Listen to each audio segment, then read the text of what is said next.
Good morning from day 37 of our Appalachian Trail through hike attempt. It is Saturday, April 4th, and 7:30 in the morning. We are at Beauty Spring Gap, and we are going to make our way 14 miles to the next shelter.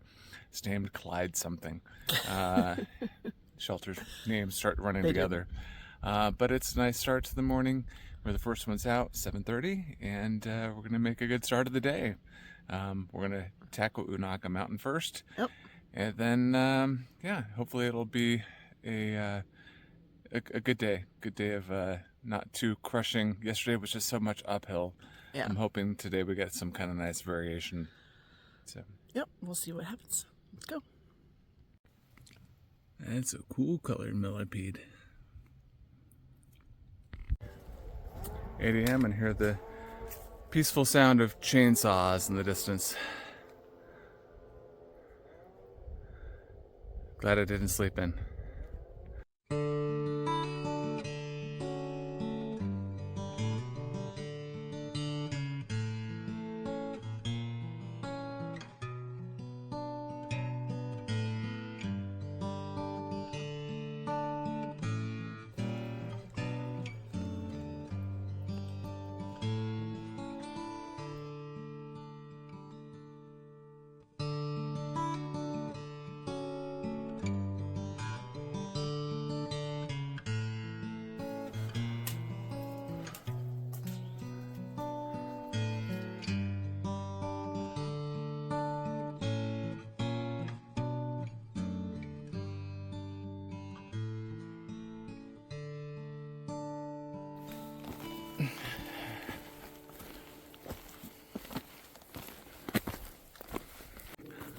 This part of the forest just got dark and enchanting. Here we are in the pines above 5,000 feet, almost to the top of Unaka Mountain. But I do love it when it changes and you feel like you're just kind of in some magical place again.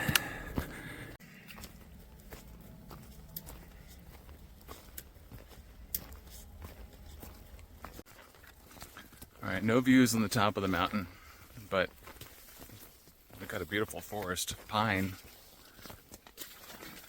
I was thinking, if we had a bear canister, not food bags, that would have been a great place to go camp. It was just, very secluded, soft pine, needles all on the ground, lush green, soft. So. But here we are, walking down, very enclosed in pines, and there's still some trippers, as you see. I've never lived near a pine forest before, so, lived a suburban life mostly, usually outside of some type of larger city. But walking in here, it kind of reminds me of when you go to a Christmas tree farm and you go pick out your Christmas tree, but you walk in there and you're overwhelmed with all the scent of pine, and so just kind of associate that smell with Christmas time. So, but it's beautiful, clear morning, and just loving being out here.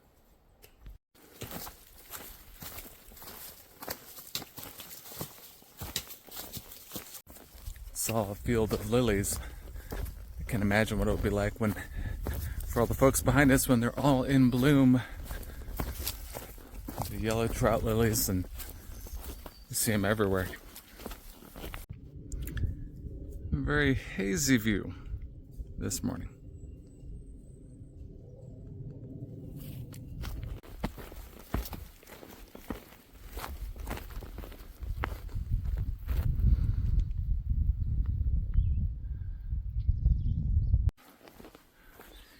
We elected not to take the detour that they offered up for following Hurricane Helene in this section.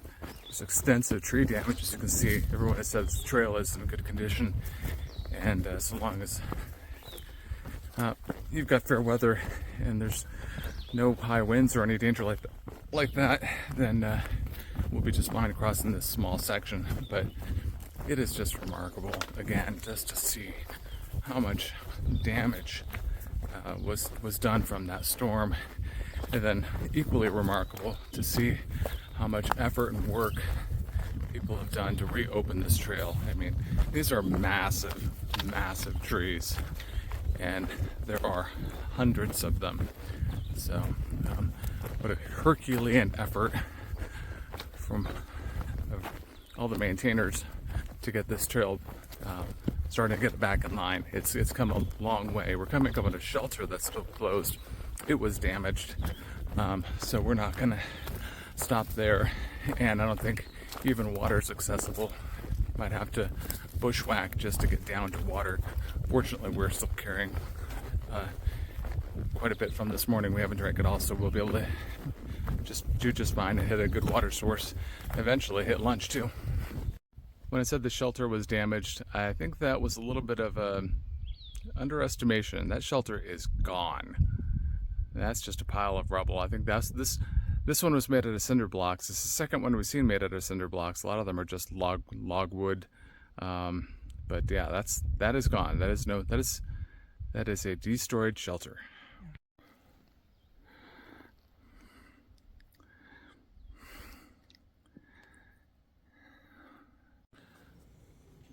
A little pack off break.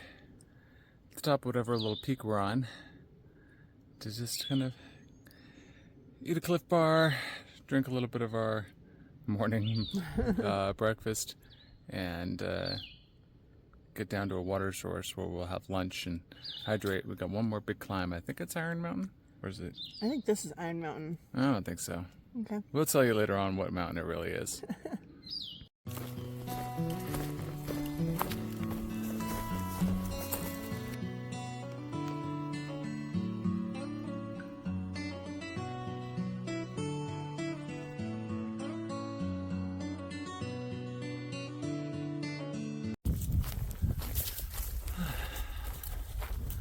Had a quick trailside lunch at a water source.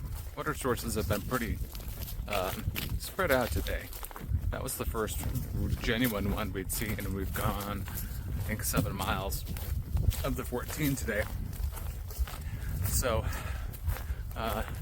since I promised we'd stop, instead of going on another 2.4 miles to the next stop, I scampered up the hill and managed to collect the water off. Was dripping off the rocks. So we're moving again.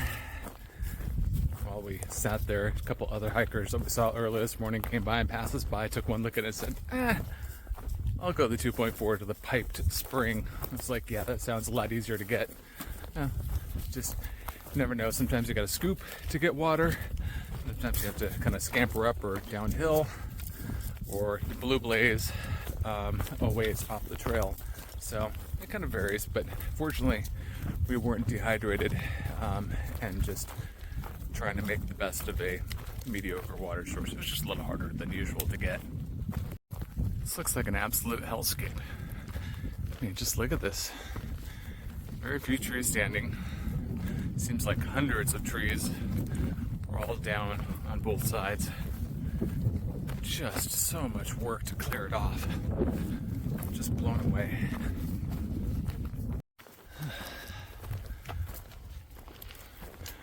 We're taking this kind of a service access road gradually up the hill. It's just dry and hot. Almost feels like the sun is reflecting back off the earth. We're just gonna head down, pushing through it. Hot afternoon, but we're making progress.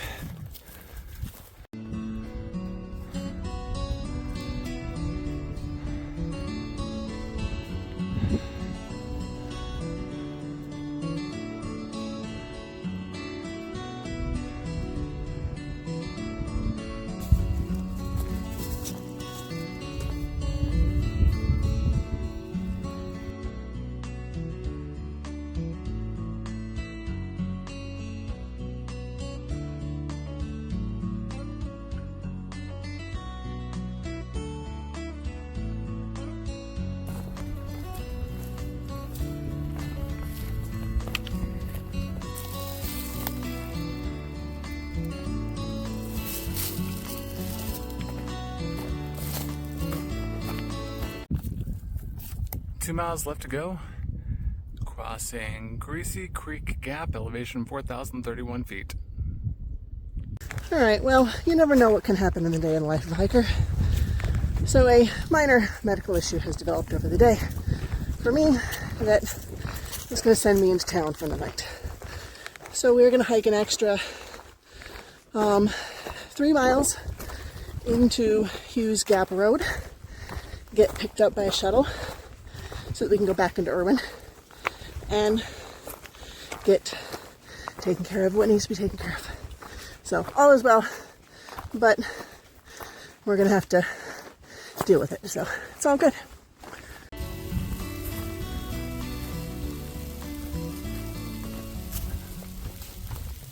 Like, so leave it to our St. Louis and friends to bring out our favorite chips, which are hard to find. Old Vienna's Red Hot Riblets. Thing out of the bag, and I was like, "Ooh, are those Red Hot Riblets?" They are.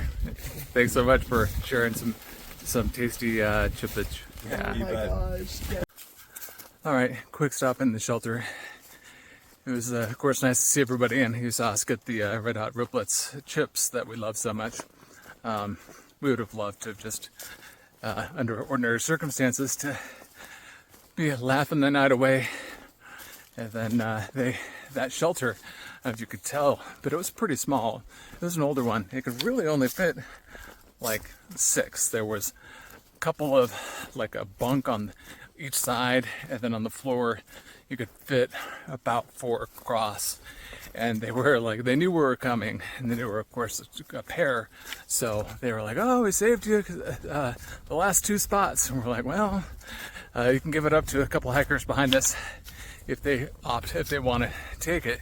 So we're because there will be some weather tonight, so we may get a little rain on us on the 3.5 miles, but other than that, we it should be just about 2 hours, and we have 3.5 hours before the shuttle is scheduled to pick us up. So maybe they'll be a little early. If we need to take a break, we're not under extreme pressure to get there and be racing down into the gap for the shuttle, or texting them saying, "No, don't leave without us. Really, we're coming into town."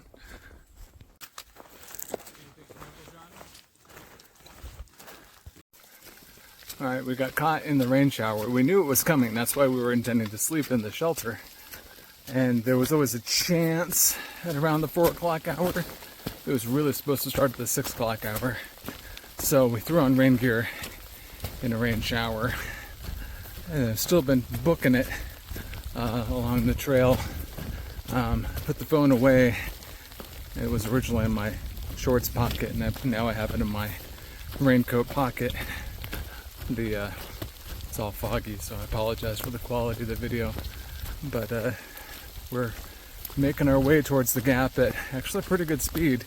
We should get there early at this rate. Certainly don't want to be late.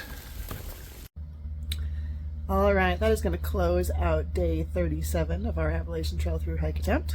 We ended the day in Johnson City, Tennessee.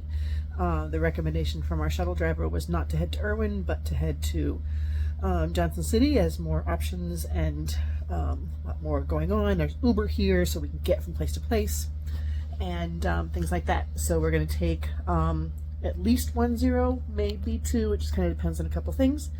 So, but in the end, we hiked. Yeah, so today we started off expecting to do 14, and that would take us to the Clyde Smith shelter. We made it to the shelter, and then just ended up getting snacks, getting a little bit more fuel for ourselves, and did a bonus 3.5. So that took us to 17.5 miles, and those last 3.5, we had a little bit of elevation.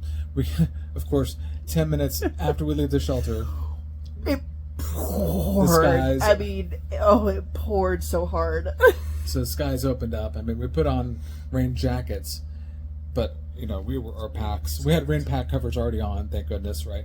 But we didn't have rain. We didn't don the rain pants, but we were just soaked, and shoes are totally soaked right now. They're trying to dry them out. We knew the rain was coming, which is why we were going to the shelter, and we made it to the shelter before the rain, and then passed it by and kept on walking. So that motivated it between it being raining and a shuttle driver coming to get us. It's funny, Mountain Turtle kicks it into gear, and so we did great those last 3.5 miles. We had motivation, and we felt really strong. So so with 17.5, a new personal best. Yeah. Not by choice, but just by happenstance. Yep. And so we're happy to be here in cozy beds. We would have been in the shelter tonight, a full shelter, a very small, full shelter. Yep, they had actually saved 2 spots for us, They're sweet. which was sweet. Although, same hotel here in Johnson City is Coach, Tootie, and Girl Dad, who we knew in the Smokies. So we're going to get together with them tomorrow. So funny how that all plays out. Yeah, absolutely. So an interesting day, but we had cell service. That also shows too, if something happens in the trail and you need to, so long as you have cell service, you can. There are a lot of regional shuttle drivers who will go out of their way to come pick you up. And Steve with Unaka shuttles was Johnny on the spot and waiting for us he was there early. He even hiked in a little bit, just to make sure that everyone was okay and that we didn't need help getting out, and so whether we had hiked back to the next gap or forward, there's always options to get off trail if you need to. Yeah. So. But cell service sometimes could be the big. That's the kicker. If we could have had no cell service, then we just would have spent the night and would have hiked out in the morning trying to get cell service and get picked up at a gap. But anyway, it worked out well for us. We are clean, cozy. I walked down to Arby's to grab some dinner. Of course, I'm walking back with my paper sack, and the skies open up once again. So I fortunately did not lose all of the contents in our meal along the side of the road, but we made it in here, just devoured some food real quick. But we're gonna get some well-earned sleep, and we will catch up more with you from somewhere. Yep. Hopefully back at Hughes Gap where we got picked up. Yep. Ideally, that's where you'll see us next in a couple days. Yep. All right. Thanks for following along, and we will see you in the next chapter.